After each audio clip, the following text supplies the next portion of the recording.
안녕하세요. 뉴스와 사람들입니다. 10일 국회 본회의가 열렸고 국힘이 보이콧한 가운데 우원식 국회의장은 11개 상임위원장을 선출했지요. 6월 7일에서 10일이 된 것이 국회법은 첫 집회일, 즉 6월 5일에서 사흘 이내에 상임위원장을 선출하라고 규정되어 있는데 현충일과 토요일, 일요일, 휴일을 감안해 10일로 봐야 한다는 해석이 나왔고 국회의장도 10일로 판단해 민주당이 수긍했었지요. 그러니 국회법을 지키며 민주당은 진격했다 이겁니다. 법사위, 운영위, 과방위 위원장 등은 다음과 같이 소감을 밝혔지요. 국회가 국회법을 무시하는 것은 비정상이고 국회가 국회법을 준수하는 것이 정상입니다. 따라서 오늘은 국회가 정상화된 날로 기록될 것입니다. 22대 국회는 21대와는 전혀 다른 국회가 되어야 한다는 데에 모두가 동의하실 거라 믿습니다. 국회 운영위원장으로서 총선 민심을 받드는 국회를 만들어야 할 무거운 책임감을 느낍니다. 권력을 확실하게 견제하고 민생을 세심하게 살피며 국민께서 정치의 효능감을 느낄 수 있도록 실천하는 개혁국회를 만들어 나가겠습니다. 다시 한번 저를 국회 운영위원장으로 선출해 주신 선배 동료 의원님들께 깊이 감사드립니다.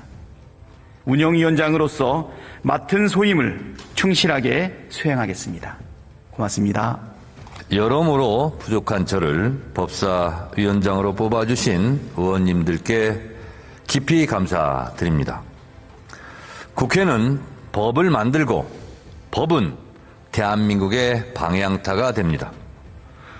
국회는 법을 만들고 국회부터 법을 모범적으로 준수해야 합니다. 법사위는 더더욱 그러해야 합니다.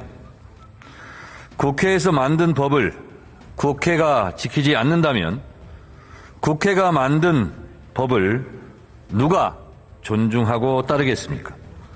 국회부터 법에 대한 권위를 인정하고 법에 대한 예의, 법의 명예를 지켜야 합니다.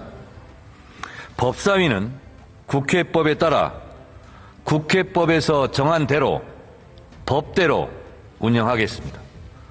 여야 법사위원님들과 함께 모범적인 법사위가 될 수 있도록 최선을 다하겠습니다. 감사합니다. 무거운 책임감을 느끼며 열심히 일하겠습니다. 지금 이 시기 저를 이상임위 위원장으로 뽑아주신 것은 방송 장악을 막아내고 방송 자유를 지키며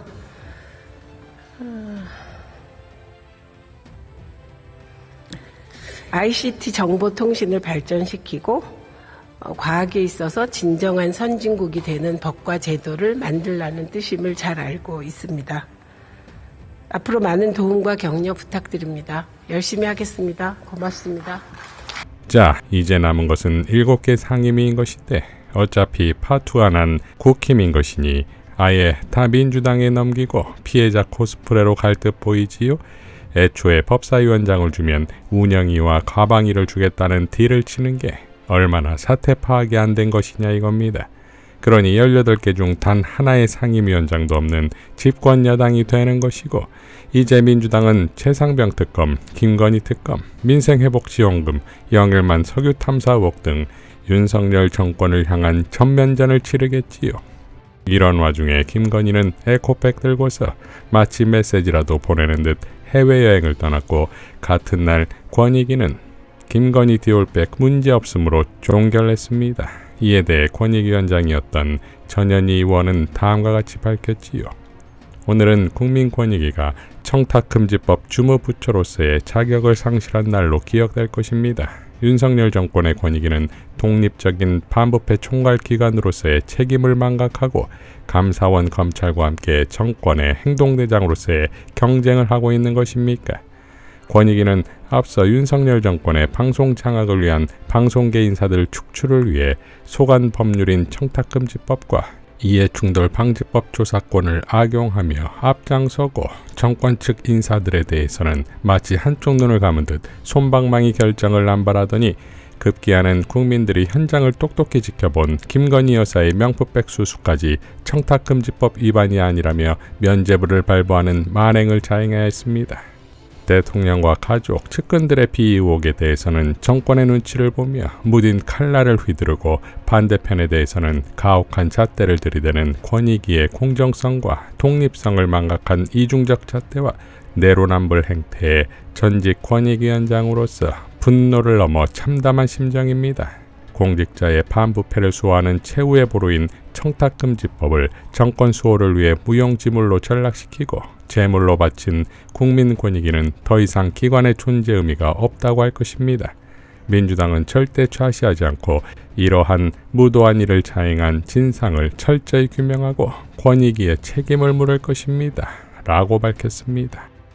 최민희 의원도 다음과 같이 밝혔지요. 김건희 여사는 명품백 받아도 프리패스, 권익위 문 닫아야 국민권익위가 아니라 김건희 권익위 아닌가 라고 일갈했고, 영국의 김인수 변호사도 다음과 같이 분노했습니다.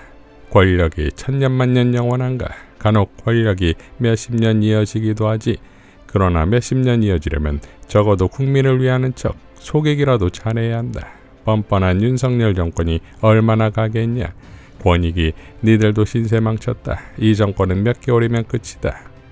정권이 몰락하면 아부하던 권익위 니들도 박살나지. 권익위, 방통위, 감사원 박살낼 때는 프랑스 혁명 때처럼 단두대 위에서 박살내주마. 일찌감치 튀는 게 목숨 보존하는 길이란다. 라고 일갈했습니다.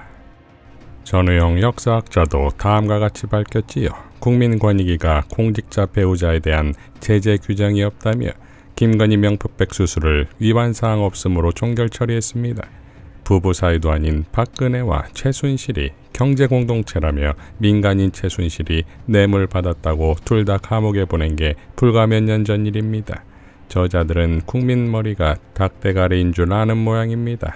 자기들 머리가 닭대가리이거나 라고 일갈했습니다.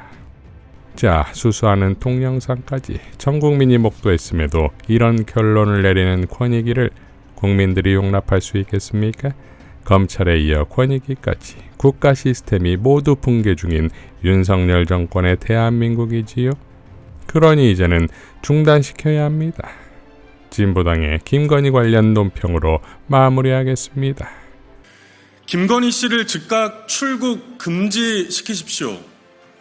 수많은 의혹의 당사자 김건희 씨가 오늘 윤석열 대통령과 함께 중앙아시아 3국 순방을 위해서 출국합니다. 명품 가방 수수 의혹 관련 주요 참고인으로 지목되었던 대통령실의 행정관들도 보란듯이 동행합니다.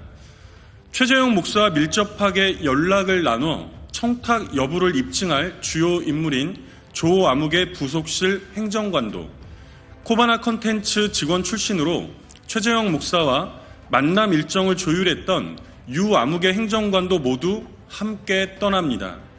이 정도면 우리 국민들에 대한 노골적인 모욕이고 능멸입니다. 도대체 무슨 염치로 국빈 방문 순방길에 다시 나설 수가 있습니까? 최근 한동훈 전 국민의힘 비상대책위원장이 갑자기 등판해서 자기 범죄로 재판받던 형사 피고인이 대통령이 된 경우 그 형사 재판이 중단되는 걸까라고 질문했습니다.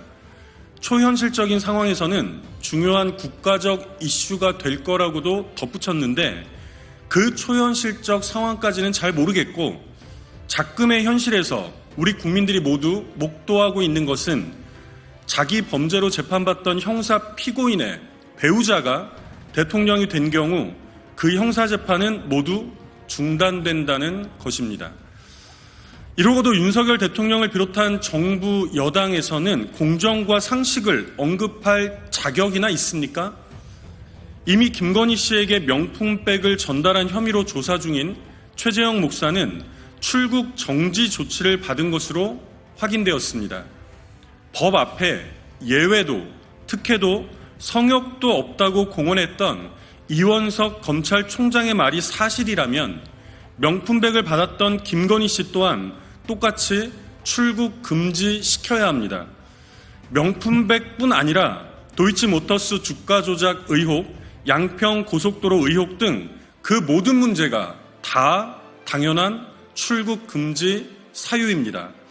대한민국의 검경은 즉각 김건희 씨의 출국을 금지하십시오. 이상 뉴스와 사람들이었습니다. 시청해 주셔서 감사드립니다.